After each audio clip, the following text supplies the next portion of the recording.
En la hora de la verdad, el invitado del día. Presenta Colsubsidio, con todo lo que te mereces.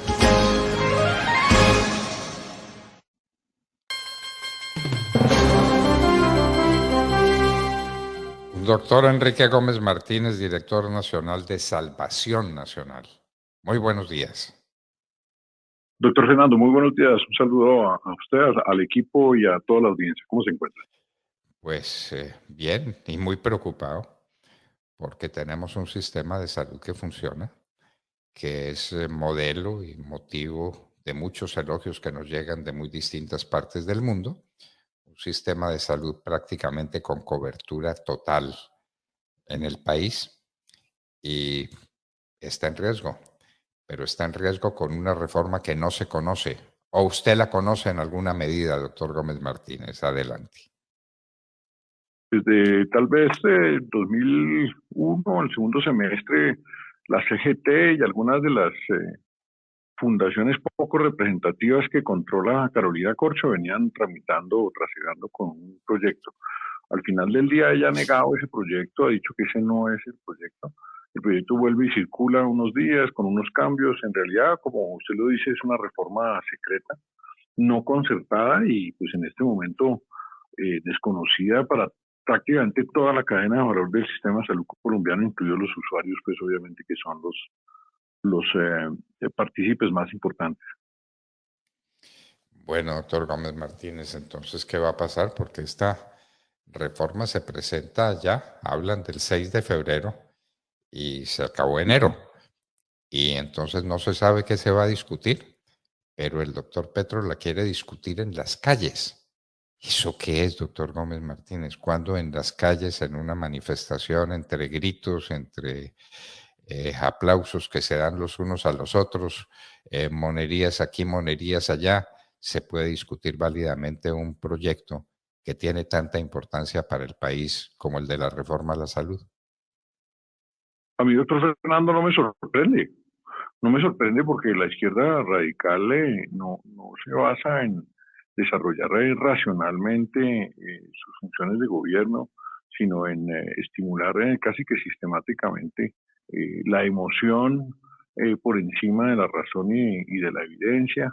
Es una izquierda hoy que tiene todavía una espumilla de popularidad gracias a la elección de Gustavo Petro y lo que busca es cultivar pues una serie de sensaciones y de emociones en la comunidad para eh, consolidar su agenda de poder. Yo lo que siento es que Petro sabe que viene una recesión muy importante, en parte inducida por la reforma tributaria que aprobó el Congreso el año pasado.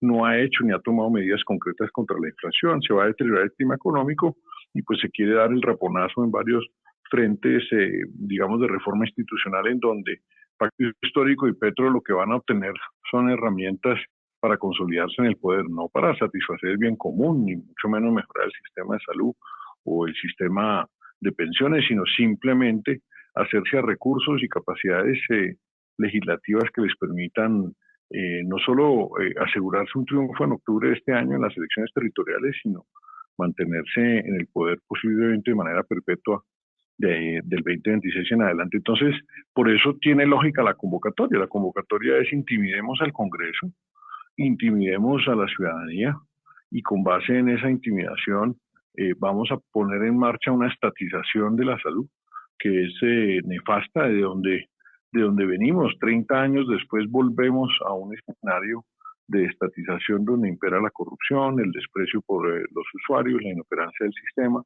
pero esta izquierda no le teme a las consecuencias, una izquierda que sabe mentir y evadir sus responsabilidades, lo que quiere son herramientas de poder y por eso, qué mejor manera para un gobierno que está tratando de soltar a sus principales agitadores a las calles para tenerlos disponibles para este terrorismo de baja intensidad en donde se silencian las ciudadanías, se intimidan a las autoridades y obviamente se le va a generar un escenario de presión antidemocrática al Congreso. Un Congreso que tiene pocas ganas de hacerlo bien porque sigue solo pensando, como siempre, en su estómago, en su lonchera, pues si usted le pone a unos manifestantes en la Plaza Bolívar, posiblemente le voten cualquier cosa a Petro, una mala reforma que es la que viene en camino.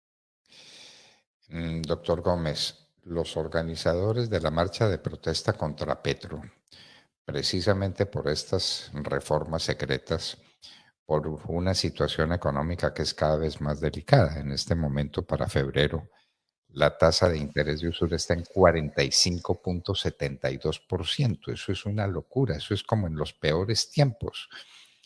45.72%. Pues los organizadores tuvieron la inteligencia, el buen criterio de posponer la marcha para el día siguiente. Entonces, Petro convocó para el día de la marcha, obviamente con el propósito de intimidarla, de golpearla, de crear una situación de facto como las que a él le gustan, de violencia. Pero ahora, ¿qué va a pasar con la marcha para el día siguiente?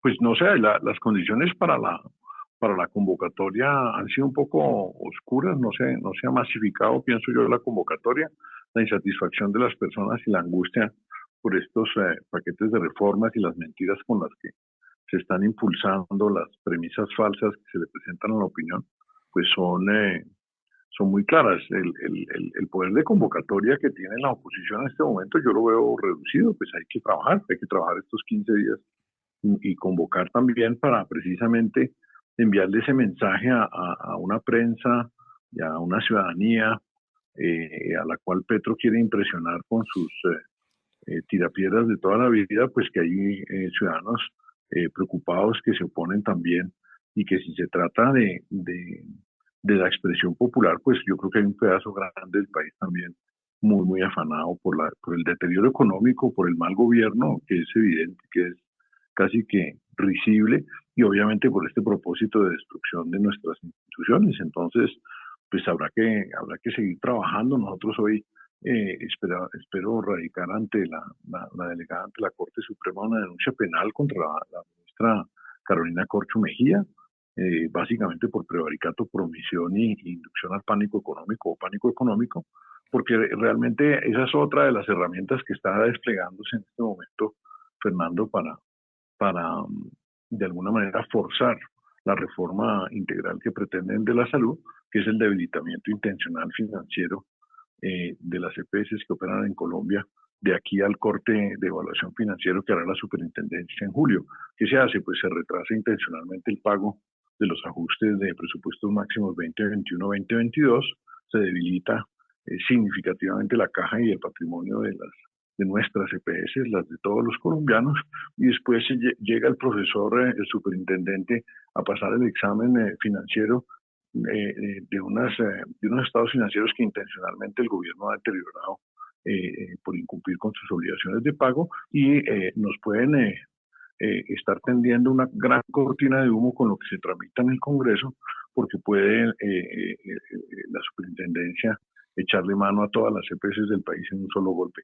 Esto tiene muchas rutas, esta es una administración que ha mostrado que no tiene respeto ni conocimiento de las formas democráticas, ni mucho menos del Estado de Derecho, y que quiere usar el poder simplemente, insisto, en ese proceso de consolidación sistemática, y puede que nos sorprendamos mientras el Congreso está allá discutiendo enmarañado un discurso de reforma integral. Es posible que el superintendente Beltrán haya intervenido a todas las EPS y se haya promovido su liquidación.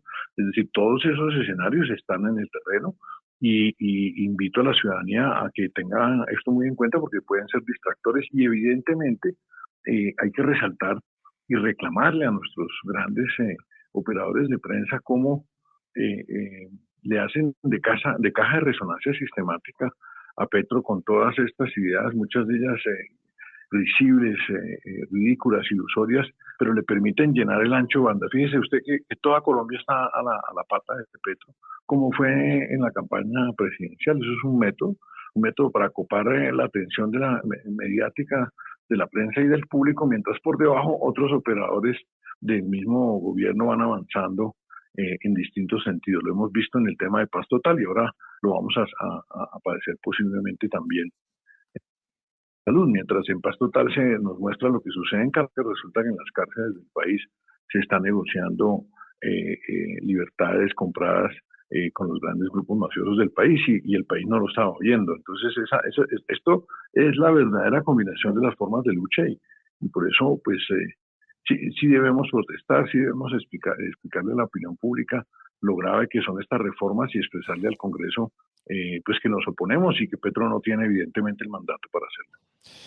Y la verdad de lo que está pasando, doctor Gómez Martínez, es que a la gente le insisten en que la inflación estuvo entre el 12,5 y el 13% en el año, cuando la comida está subiendo el 50%. Los productos alimenticios para el pueblo están subiendo por encima del 30 y hasta el 50%, y eso no se cuenta y eso no se dice. ¿Cuál es la inflación real para una persona pobre en Colombia? ¿La inflación teórica del No, pues 12,5 al 13% o la inflación del 50%, que es lo que le cuesta la comida que debe llevar a su casa? no hay discusión, ni siquiera el gobierno discute que el componente alimentario de producción local es el principal disparador de la inflación en este momento. Obviamente que en la cadena de proteína,